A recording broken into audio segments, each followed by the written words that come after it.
Movie start होती है एक छोटे से टाउन से जो पूरी तरह से बर्फ से छुपा हुआ था। यहाँ पर पास में ही हम एक ट्री को देखते हैं जिसके अंदर स्टिकमैन अपनी फैमिली के साथ रहता था। स्टिकमैन की फैमिली में उसकी मिसेस थी और 3 प्यारे प्यारे बच्चे जो कि स्टिकमैन को बहुत अजीज थे।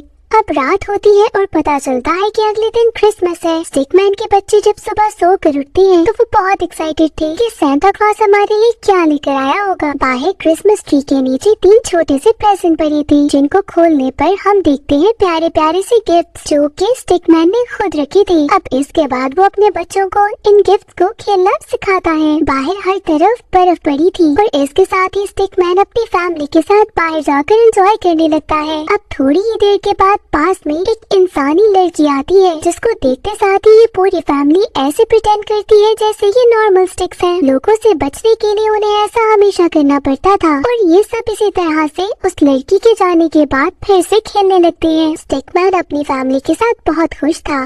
इसी तरह करते करते विंटर्स गुजर जाते हैं और अब स्प्रिंग का सीजन स्टार्ट हो गया था। बाहर हर तरफ बहुत ग्रीनरी थी, यहाँ तक कि स्टिकमैन के ऊपर भी एक छोटा सा लीफ निकल आया था। स्टिकमैन इसी ग्रीनरी को एंजॉय करने के लिए सुबह सुबह अकेले जॉगिंग पे निकल जाता है। एंजॉय करते हुए रास्ते में उसे एक स्नेल मिलता है जो कि बहुत तेजी से खाने की तरफ बढ़ने की कोशिश कर रहा था। पर हम सबको पता है कि स्नेल्स कितने स्लो होते हैं। स्नेल की मदद करने के लिए स्टिकमैन थोड़ा सा खाना उसके पास ले आता है और इसके बाद वो अपने रास्ते जॉगिंग करने लगता है। इस सब के बीच में स्टिकमैन ये नोटिस नहीं करता कि पास की बुशेस में एक छोटा सा पपी, इससे पहले कि वो स्नेक इस स्टिकमैन को वार्न करता, ये छोटा सा पपी इस स्टिकमैन के सामने आता है और बहुत ज्यादा एक्साइटेड हो जाता है क्योंकि लाइफ में इससे पहले उसने कोई मूव करती हुई स्टिक नहीं देखी थी। स्टिकमैन बहुत घबराता है और कोशिश करता है कि वहाँ से भाग जाए, पर ये पपी तो और एक्साइटेड होता है और इसी तरह स्टिकमैन को फॉलो करने लगता है, यहाँ तक कि उसे अपने मुंह में लेकर भागने लगता है क्योंकि वो चाह रहा था कि पपी का ओनर उसके साथ खेलने के लिए स्टिकमैन को अपने हाथ में लेता है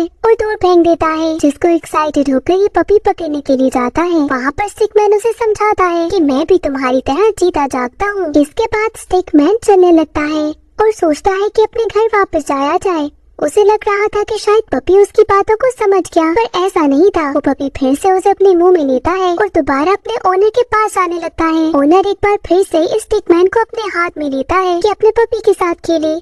पर थोड़ी ही देर के बाद यहाँ पर उस पार्क गार्ड उसको कहता है कि यहाँ पर पपीज के साथ खेला नहीं जा सकता, जिसके बाद वो उस लड़के और उसके पपी को वहाँ से जाने को बोलता है और स्टिकमैन को थोड़ी दूर फेंक देता है।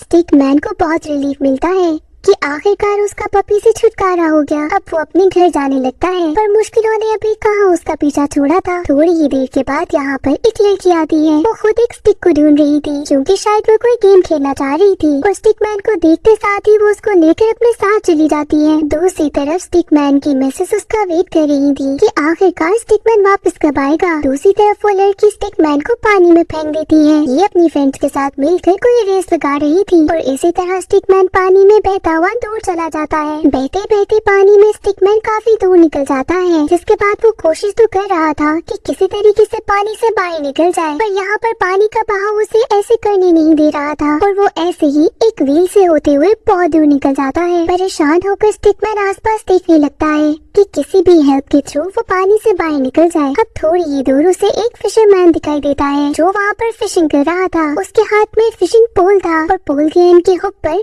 एक फिश भी लगी थी। स्टिकमैन इसी हुक के साथ लग जाता है और जैसे ही फिशरमैन उस हुक को बाहर निकालता है वो आधे रास्ते में ही उस फिश को आजाद कर देता है। पास बैठा एक फ्रॉग ये सब देख रहा था और वो इस स्टिकमैन की हेल्प करता है, जिसके साथ स्टिकमैन अब पानी से निकल गया था। अब दोबारा से स्टिकमैन को बहुत सुकून मिलता है कि वो अपने घर जा सकता है, पर इससे पहले कि ये फ्रॉग भी उसे कुछ वार्न करता, स्टिकमैन कुछ बुशेस के अंदर जाता है। वहाँ पर एक स्वान की फैमिली थी। ये स्वान अपना एक नेस्ट बना रही थी और स्टिकमैन को देखते साथ ही वो उसको अपने घोंसले में ले जाती है। स्टिकमैन बहुत कोशिश करता है कि वो किसी तरीके से बाहर निकल जाए, पर ये स्वान उसे अपने घोंसले से बाहर निकलने नहीं दे रही थी। दूसरी तरफ अब स्टिकमैन की फैमिली बहुत परेशान हो गई थी और वो बाहर निकलकर स्टिकमैन को ढूंढने लगे थे, पर उन्हें कहीं स्वान इस नेस्ट के अंदर छोटे छोटे से अंडे देती है, जिसमें से थोड़े दिनों के बाद ही छोटे छोटे से स्वान बेबीज निकलते हैं। अब स्टिकमैन जब इन बेबीज को देखता है तो उसे अपनी फैमिली बहुत ज्यादा याद आती है। जैसे ही स्वान अपने बच्चों को लेकर पानी में जाती है,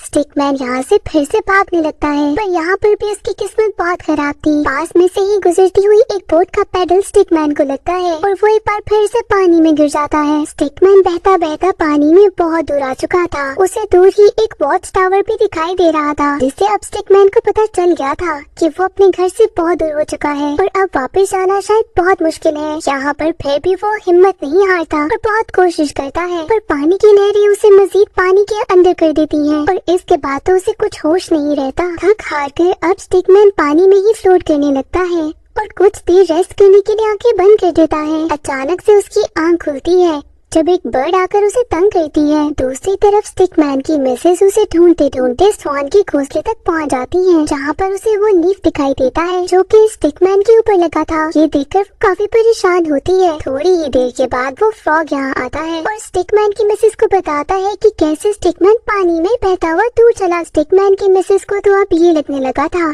कि वो दोबारा स्टिकमैन को कभी देख नहीं पाएंगी। दूसरी तरफ स्टिकमैन लहरों से बहता बहता एक बीच तक पहुंच जाता है। पानी से निकलने के बाद वो आसपास देखता है तो दूर ही उसे एक वॉच टावर दिखाई देता है, जिसे देखकर उसे लग रहा था कि शायद वो अपने घर के पास ही होगा। यहाँ पर बहुत सारे इंसान थे और स्टिकमैन परेशान था कि इनसे बचते बचते वो अपने घर तक कैसे पहुँचेगा। अब इंसानों से बचने के लिए स्टिकमैन एक सैंड कैसल के पीछे छुपता है, पर जिस बच्चे ने ये सैंड कैसल बनाया था वो इसी स्टिक को एक पोल बनाकर सैंड कैसल ऊपर। स्टिकमैन को बहुत ज्यादा गुस्सा आता है कि यहाँ इंसान उसे अकेला छोड़ क्यों नहीं रहे। अब वो इस सैंड कैसल से उतरता है तो थोड़ी ही देर के बाद उसे एक और लड़की उठा लेती है जो कि उसके साथ खेलना जा रही थी और उसे सॉर्ड की तरह यूज करने लगती है। जब वो यहाँ से भागता है तो एक और लड़की उसे पकड़ के अपने बैग को सपोर्ट करने के लिए यूज करने लगती है। स्टिकमैन को ये चीजें अब बहुत तंग करने लगी थी, क्योंकि कभी वो एक इंसान के पास जाता तो कभी दूसरे के पास और हर कोई उसे अजीब अजीब तरीके से इस्तेमाल कर रहा था। इतना ज्यादा वक्त गुजर गया था कि अब ऑटम आ गया था।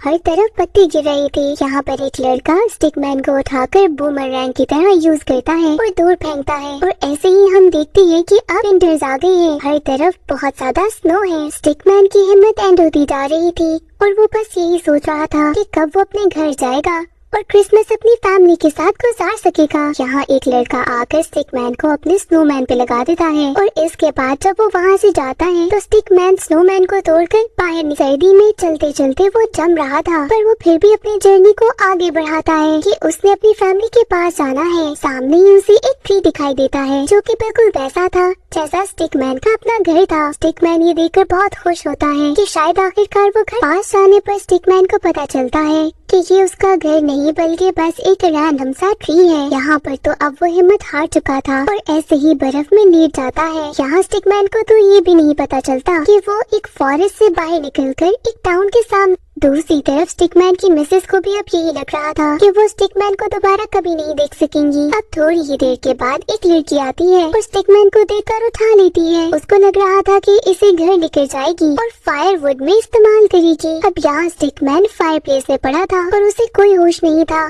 क्योंकि वो सिर्फ अपनी फैमिली के बारे में ही सोच रहा था। अचानक से स्टिकमैन की आंख खुलती है और वो देखता है कि कैसे वो एक फायर प्लेस में है, जिसको देखकर वो बहुत ज्यादा घबरा जाता है और वहाँ से भागने लगता है। इतनी ही देर में अचानक से उसे चिमनी से आवाज आती है। पहले तो इस सब से स्टिकमैन बहुत ज्यादा डर जाता है और फिर सोचता है कि हेल्प कर ही देनी चाहिए। चिमनी में जाने के बाद वो देखता है कि ऊपर कोई फंस चुका है, जिसके बाद स्टिकमैन उसे नीचे खींचने लगता है और पता चलता है कि ये कोई और नहीं बल्कि सांता क्लॉज है, जो कि चिमनी से अब बाहर आ चुका था। सांता क्लॉज स्टिकमैन को कहते हैं कि मैं जानता हूँ कि तुम कौन हो, और इसके साथ ही उसे बहुत ज्यादा थैंक यू कहती हैं। अब वो इस घर के ट्री के नीचे प्रेजेंट रख के जाने लगी थी कि अचानक से उनकी नजर स्टिकमैन पे पड़ती है और सांता क्लॉज देखते हैं कि स्टिकमैन बहुत ज्यादा उदास है। जिसके बाद वो स्टिकमैन अब सांता क्लॉज के साथ उसके स्लेज पे चला जाता है और डिफरेंट जगहों पर जाकर सांता क्लॉज के साथ गिफ्ट्स देता है। स्टिकमैन ने उन सारे बच्चों को उसी तरह के गिफ्ट्स दिए थे जिस तरह के वो बच्चे स्टिकमैन को यूज कर रहे थे, जैसे कि वो बच्चा जिसने स्टिकमैन को बैट की तरह यूज किया था। स्टिकमैन अब सांता क्लॉज से कहता है कि इसे एक बैट गिफ्ट किया जाए और इसी तरह से सब बच्चों को उनकी पसंद के गिफ्ट्स मिलते हैं। आखिर में सांता क्लॉज के बैग में सिर्फ 3 गिफ्ट्स बचे थे और इसके जिसके बाद सेंटा क्लॉज स्टिकमैन से कहता है कि ये बहुत स्पेशल बच्चों के लिए है। इसके बाद सेंटा क्लॉज और स्टिकमैन ये 3 गिफ्ट्स डिलीवर करने जाते हैं, जिसकी थोड़ी देर के बाद सेंटा क्लॉज स्टिकमैन को इशारा करता है कि सामने देखो, और स्टिकमैन देखता है कि सामने ही उसका टाउन है और वो सामने उसका घर भी था। दूसरी तरफ स्टिकमैन की पूरी फैमिली बहुत ज्यादा उदास थी क्योंकि क्रिसमस आ चुकी थी